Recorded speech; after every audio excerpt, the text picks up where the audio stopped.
Sa isang bansang puno ng ingay ng politika at kontrobersya, sino ang nagsasabi ng totoo? Sino ang nasa panig ng bayan? Welcome to Bayang Pinas, ang news channel na hindi takot maglatag ng katotohanan. Dito, pinag-uusapan natin ang mga isyong may kinalaman sa kinabukasan mo, politika, pamahalaan, at ang tunay na kalagayan ng ating bansa. Hindi kami bayad, hindi kami bulag. Sa Bayang Pinas, ang boses ng mamamayan ang tunay na headline. Kaya kung sawang-sawa ka na sa mga baluktot na impormasyon at scripted na kwento, dito ka na. Dito sa Bayang Pinas, tayo ang bantay at boses ng bayan. Kung gusto mong manatiling mulat at informed, don't forget to like, share, and most importantly, subscribe dahil sa panahon ngayon, ang kaalaman ay kapangyarihan. Ito ang Bayang Pinas, balitang totoo, pusong makabayan para sa sambayanang Pilipino. Tara na't alamin ang tunay na balita. Kung mag-umpisang mag-present ang ating Senate President Pro Tempore, ay laking pasalamat ko sapagkat nakita ko yung resulta ng kanyang personal na pag-iimbestiga. Doon po sa kauna-unahang slide, Mr. President, nakita ko po yung isang text message na galing po yata kay Yusek Catalina Cabral. Hindi ko po masyadong maintindihan. Pwede po bang pakikwento po ninyo, Mr. President, ano po ba yung pinanggalingan noon? Ang pinanggalingan po, nag-congratulate siya sa ating nakaupong Senate President. But this message was sent through the staff of our Senate President, Mr. President. Ang sinasabi doon, congratulations po, no? That was after July 1. After July proclamation 1st. Or after oath-taking, Mr. President? After the oath-taking, if I distinctly remember. So dahil siguradong panalo na po tayo, kayo rin po, dahil nag-oath-taking na tayo, nag-message si kagad yung Undersecretary Cabral sa kanyang staff at sinasabi, congratulations, baka mo merong ako may... Andyan po sa text message, sa Viber message, na sinasabi para ma-align do sa mga priorities at para maiwasan yung redundancy, siya nang gagawa ng paraan. Ang sabay ang sinabi na para maihabol o maisama na sa NEP. So nag-iimbita siya na magsumite kayo, parang sinasabi 500 million pesos yata, ibig sabihin ng 500 yan eh. Kasi hindi naman malinaw, pero ang sinabi, po kayo 500 for now. For now. Ibig sabihin, for now, sige, magpasok kayo mga 500 million pesos worth of projects na sa inyo manggagaling. So ito po yung sinasabi natin na isang kamalian ng budgeting or budget process. Dahil ang trabaho, mandato ng Kongreso, both houses, legislation. Yung pong NEP, nasa budget preparation phase na kung saan exclusive domain ng executive branch. Pero bakit po, dahil ganyan ang nangyayari, mismo sa DPWs na nanggagaling na magpasok na kayo rito. Hindi ho ba pakikialam yun sa mandate o sa exclusive authority ng executive branch? Salamat po sa sagot na yon, Mr. President. Ako po yung naniniwala na talagang wala namang initiative na nanggaling sa inyo at siya'y kusa niyang inialok po yung inaakala niya sigurong makakatulong o makakapagbigay ng kasiyahan sa inyo. Yun po yung akala niya. Opo. At agad pong tinanggihan ng ating Senate President. Alam ko po. Sinabi niya agad sa staff niya, wag, ayoko ba't ako maglalagay dyan? Kasi po kaya ako naitanong to, Mr. President, kahapon po, ayaw pa niyang aminin na dahil sa pagtatanong ko po na sa kanya, sinabi ko bakit lumilitaw kahit anong ibigay na ceiling ng DBM, pinapalitan mo, sabi ko sa kanya.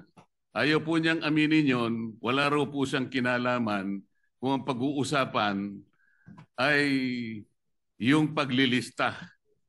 Wala raw siyang kinalaman. Ngayon po malinaw na nagsisinungaling talaga siya sapagkat naipakita ko po kahapon, Mr. President, lalong-lalo na po sa flood control projects, yun pong mga insertions, aminin man niya't hindi, ngayon po inapatunayan na natin, ay talagang siya po talaga yung gumagawa dahil siya po yung Undersecretary ng Planning Services. At lalong-lalo na po doon sa tinatawag na FAP. Ito po yung Foreign Assisted Projects. Yun po malinaw na malinaw. Ipinakita ko po, Mr. President, yung sulat ng DBM noong July 2023 na kung saan sinabi mismo sa kanya, please adhere strictly dun sa mga ceilings na binibigay namin sa inyo. Dahil napansin po ng DBM magmula po noong 2022, 2023, pinapalitan po niya hanggang sa 2024. Ayaw po niyang aminin na siya po ang may kinalaman nun. Ngayon ko lang napatunayan, salamat Senate President Pro Tempore na ngayon ay malinaw na malinaw, hindi na niya pwedeng sabihin at hindi na siya pwedeng magsinungaling na wala siyang kinalaman dito. Ang totoo pa po nito, Mr. President, ang dami pong gustong tumestigo na meron po siyang 10 paboritong contractors na siguro sa mga susunod na panahon, kung sino man po yung hahawak ng Blue Ribbon Committee, isa po sigurong mabuting direksyon na ituntunin ito. At marami rin pong palagian na pumupunta sa kanyang opisina na mga politiko. Gusto ko pong pasalamatan ang ating Senate President Pro Tempore sapagkat mukhang yun pong mga kawani o mga opisyalis ng DPWH na matutuntun na natin at alam ko po na talagang tatagos ito hanggang sa former Secretary ng Department of Public Works. Kasi kahapon po, gusto niya nang sabihin na lahat ng daw po ng nangyayari sa kanyang opisina ay meron namang basbas ng Secretary ng Department of Public Works. Ngunit ang gusto ko pong tuntunin, Mr. President, kung nakita na po natin unti-unti at saan papunta at sinong may kasalanan sa Department of Public Works at nailitaw na rin po sa pagsusuri at sa personal na pag-iimbestiga ng ating colleague, ang mga contractors na talagang, kung pagsasamahin po natin mga contractors na ito at saka yung mga opisyalis na nabubunyag ngayon, siguro po yung salitang walang o halang ang kaluluwa ay is an understatement. Ang gusto ko pong malaman ngayon, bakit po kaya sila ganun kalakas ang loob? Bakit parang hindi na po milyon eh? Bilyon-bilyon na po ang naipatatalo at hindi naman po nila pera yun. Pera po ng taong bayan. Mr. President, ganun po ba kaya kalakas ang loob nila na sila-sila lang, mga contractors at saka yung mga opisyalis na yon? Wala po kayang mga politiko sa loob o sa likod nila? Sana po matukoy yung tunay na mga proponents para po yung walang kasalanan ay hindi po nadadamay. Mahirap po na magbanggit sila ng pangalan dahil ito pong nagbabanggit ng pangalan ngayon ay galing lang sa amin kahapon at napatunayan ngayon na bilyon-bilyon ang ginagasta at magdadamay siya. At meron pong nag-text sa akin sa magitan ng emissary ng abogado ng Diskaya, Mr. President. Meron po palang isang congressman, kanina pong nag-hearing sila, nakausap yung abogado ng Diskaya. Kailangan, meron kayong matukoy na senador sapagkat makokontempt kayo. Nasa akin po yung text message, Mr. President. Sa mga tweet, gusto lang nilang magpangalan.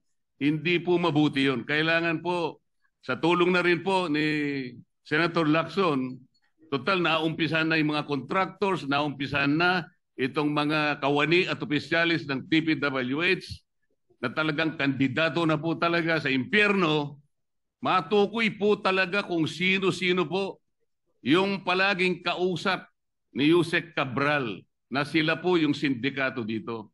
Para po yung walang kasalanan ay huwag pong madamay. Maraming salamat po. Mr. President, salamat po, Your Honor. Yeah. Maraming salamat po rin sa ating distinguished gentleman from Tarlac and the Republic of the Philippines. Thank you. Senator Alan Peter Cayetano, the erstwhile minority leader, is recognized. Mr. President, Future. hindi pa naman, but thank you for Future, that. future. And may I ask one of my mentors, Senator Lacson, if I can ask a few questions. Willingly to the gentleman from Taguig and the Republic of the Philippines. Thank you po. So let me start with the biblical principle and why I agree with you, Senator. No? Kasi sabi po sa Bible, it's not enough to do good. We have to prevent evil. So I'm happy that despite na mas pinipick up talaga ng media in general, whether social media, prime media, yung expose nyo like last time, you took the time to go through the various laws and to remind us, kasi syempre ang common thinking, wala naman nangyayari dyan, na-absuelto din, no? But I do appreciate it kasi nga it's not enough na ma-expose, it's not enough na may solusyon, ito tama, yan ang hinahanap. Kailangan talaga may managot. And I was thinking about it kanina, Senator, kasi kaya ako nasabing mentor, nakasama kita nung husto nung panahon ng cheating. Hello, Garci. So ngayon parang hello... Darcy. Hello, Darcy naman po ba to? O, basta yung, or ano yung sine? Hello, goodbye. Hello, love, goodbye. Parang hello, may kontrata, love kong gawin to, tapos goodbye, wala pa palang ginagawa, nabayaran na, no? So yung first question ko, Senator, is related to yung sinabi ni Senator Villanueva na if you cannot convince them, confuse them, so mukhang ang strategy, at narinig ko na to even before the speeches, na pagka nilabas nyo to, dadamay ko na lahat. So ang problema natin ngayon, sinong totoo at hindi. So first question ko, Senator, are you in favor na yung klarong-klarong involved, simulan na yung kaso sa kanila? Definitely, and I hope the will of justice will grind more quickly this time.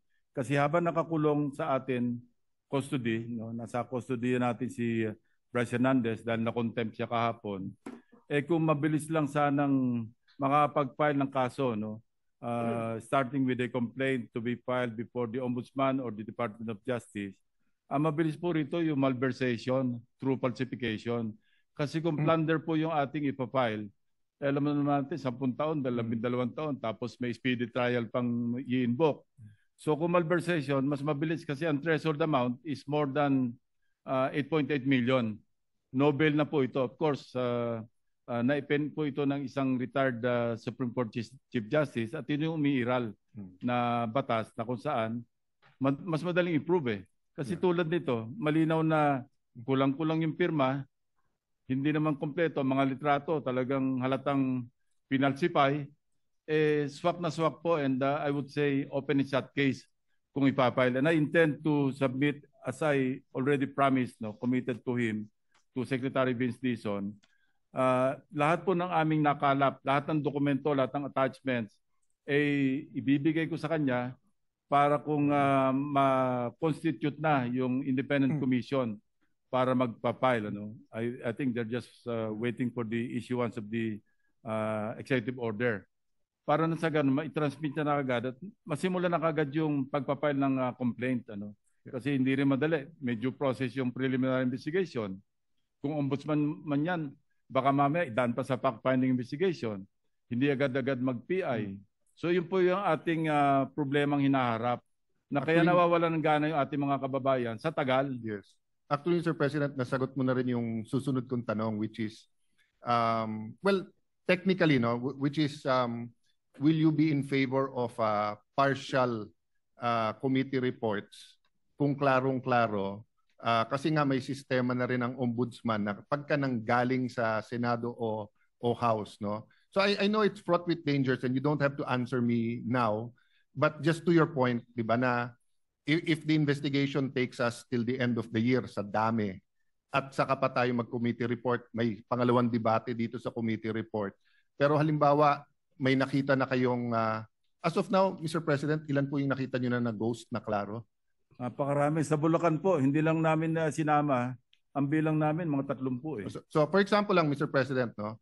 Let's say sa 30 yon, meron 4, 5, 6 na tao na napaka-clear. Let's say yung pumirma na completed, yung contractor. Tapos for example, kung may COA report na lumabas sa COA report na yon na completed, edi pwede rin. Kung wala pa namang COA report, hindi naman kasama yon. But ang point ko, Mr. President, is that kasi pagka yung klarong-klaro na guilty or at least the evidence is overwhelming, that will also help us get direction.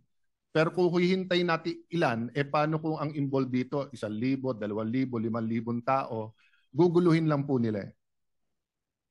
Yes, Mr. President, and that is not without President, no? Yes. Dahil nagawa na natin ito eh. Naggawa tayo, yung committee, nagsubmit ng partial at ito'y pinag-usapan natin sa plenaryo at nung na-adapt, pwede natin ipadala sa Ombudsman or sa DOJ.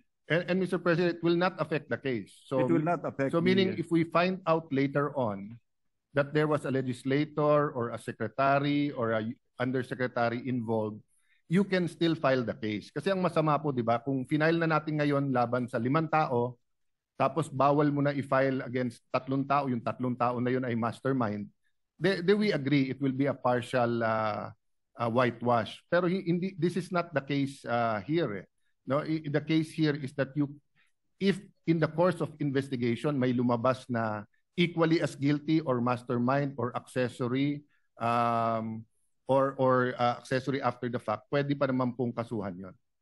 Yes, Mr. President. As long as kompleto resibo. Kasi mahirap yung sabi-sabi, turo ka ng turo, asan yung pruweba mo? That's right. Hindi po ba? And that's part of the confuse them. So one of the effects of today of naming 2 senators, burahin ko muna yung pangalan ng 2 senador. Sabihin natin hindi sinabi yung pangalan ng 2, sabihin natin hindi kilala. May chilling effect din yun eh. Para bang sinasabing, oy, pag nag-ingay din kayo at nag-imbestiga din kayo sa Blue Ribbon dito, ipapangalan naman namin kayo. Di ba? Ang daling magpangalan ngayon. And I'll go beyond pinangalan ka na tumanggap. Ngayon parang lumalabas is nag-advocate ka lang ng isang proyekto. Or yung, for example, no, if a state university now suddenly has a building, what if ikaw yung presidente, wag ng congressman o senador, ikaw ay pangulo ng university na yon at gusto mong itayo yung building. Parang may implication ka agad na kasama sila sa kalokohan. Paano ko yung building na yon na-inspect, wala rin namang mali. So, nakikita ko po na yes, we have to be thorough, but tama po kayo na pag walang resibo, in fact, umaabot nga minsan yung walang resibo na nagbabanggit ng project pero hindi naman sinabing may problema sa project na yon. Yeah, speaking of chilling effect, Mr. President, I remember, no, just occurred to me, noong yung na policy issue exploded right in our faces, ako pa mahimbing ang tulog ko noon kasi wala naman po akong pork barrel.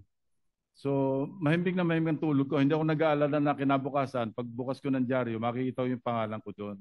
And similarly, in this particular issue, pag ako po naturo, baka manghabol ako ng taga. Well, unang-una, Mr. President, alam naman po natin relationship natin dalawa. We don't always agree, but you've always looked over my back then. I hold the record of the fastest to be confirmed because of you and of course, the Senate President sa DFA. But alam niyo, Mr. President, unfortunately, gusto ko man matulog po kayo na mahimbing pag tinanggap niyo yung trabahong yan. Kasi natandaan niyo po nung Napoles, may umiikot na abogado or may mga umiikot noon na parang pag hindi kayo nagbigay, isasama kayo sa listahan. And like you, matahimik ang maganda tulog ko. Bakit po? Because medical, ginagamit ko po noong time na yon yung pork barrel. Pero panay medical assistance and walang cash. Hindi ako naglagay sa kahit anong NGO, sa kahit anong... so mahimbing ang tulog. But then, before mag-end yung hearing natin, may nilabas naman sila. Walang project, walang advance, pero natulungan ko sila. So, pwedeng biglang may mag-appear dyan na sabihin si Senator ganito, si Congressman ganyan. Pati presidente pwedeng sabihin, actually nagbigay ako ng eleksyon dyan. And because walang resibo, the reality it could be true or not. So I'm just happy that we discussed that. I'm not saying they're confusing us. I'm just saying it can be done. Which goes to my second to the last point, Mr. President. I thank you for the very comprehensive list of laws.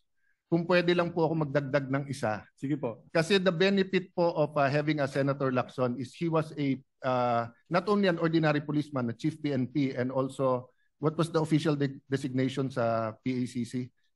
Chief po. Chief, no? Presidential Anti-Organized. So yung build up, yung investigasyon at build up, likha sa inyo. Kasi sa ibang trial lawyers, lalo kung hindi ka naging prosecutor, alam mong guilty pero walang build up walang investigasyon no? So I'd like to bring to point, just like Senator Villanueva, itatanong ko sana to. Actually, sumulat ako kay Chairman Marcoleta sa Blue Ribbon na mag-attend ulit ang hepe ng BIR. At kasi nabasa ko sa dyaryo, nilowa na daw nila yung mga contractor ngayon. But nung araw po, isang lowa lang sa isang taon. Ngayon, 3 po o 4 pwede. So maraming nagrereklamo na tuloy-tuloy yung mga lowa.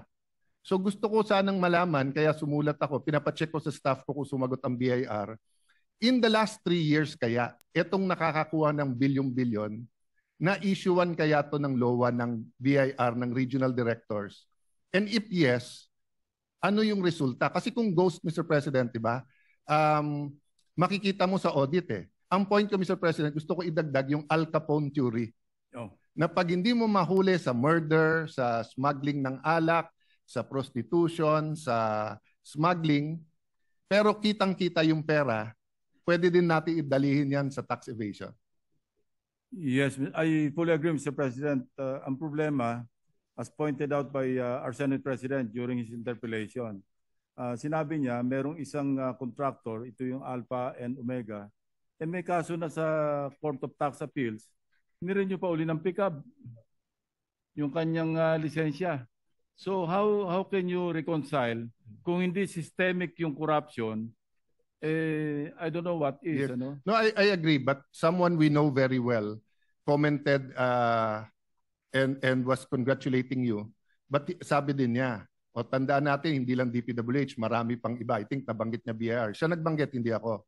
But ang point ko, if we really want to get away with, if we want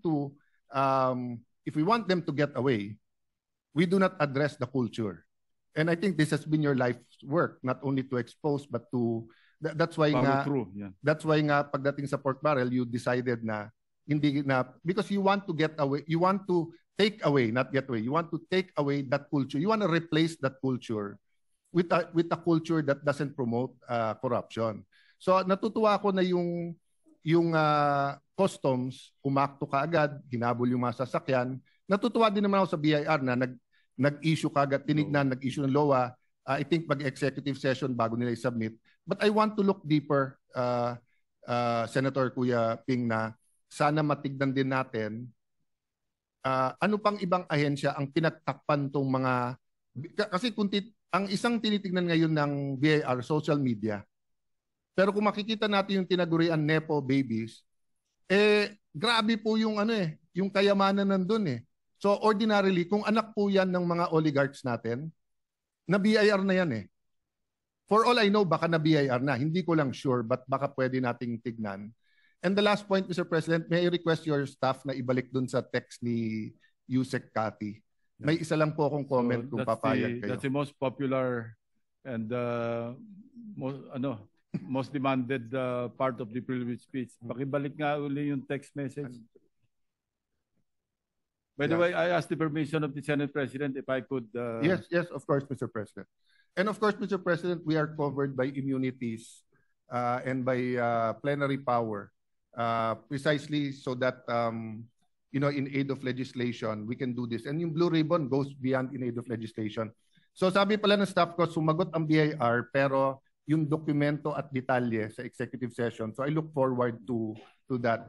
Mr. President, tinanong ko rin, just like Senator Villanueva, hindi ako naka-attend ng huling hearing kasi nga nabalitaan namin may change of leadership.